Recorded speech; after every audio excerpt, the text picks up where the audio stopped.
பல வருஷங்களுக்கு முன்னாடி ஏற்கனவே திருமணமான ஒரு மனிதர் இந்த பகுதியில இருந்த கோவிலுக்கு வந்திருந்த சமயத்துல அந்த கோவில்ல சேவைகள்லாம் செய்யற ஒரு பெண்ணோட அழகுல மயங்கி எந்த சூழ்நிலையிலையும் அந்த பெண்ணை விட்டுட்டு போக மாட்டேன்னு சாமி முன்னாடி சத்தியம் பண்ணிட்டு அந்த பெண்ணை 2வது திருமணம் பண்ணிருக்காங்க.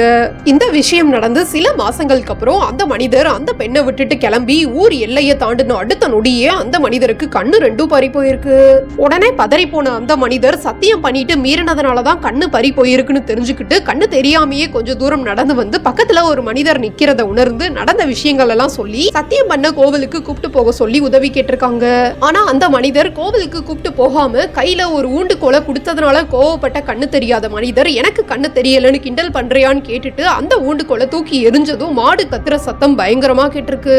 அடுத்த நொடியே கண் பார்வையை இழந்த அந்த மனிதர் பக்கத்துல நிக்கிறது சாதாரண மனிதர் இல்ல சாமினும் ஊண்டுகோல் நந்தி கொம்புல பட்டு கொம்பு உடஞ்சதையும் உணர்ந்து பதறி போய் செஞ்ச தப்ப உணர்ந்து சாமிகிட்ட மன்னிப்பு கேட்டோனே அம்மன் அருளால இழந்த கண் பார்வை மறுபடியும் கிடைச்சதாக சொல்றாங்க. இந்த சாமியோட பேரு ஊன்றீஸ்வரர். திருவள்ளூர் பூண்டியில இந்த கோவில் இருக்கு.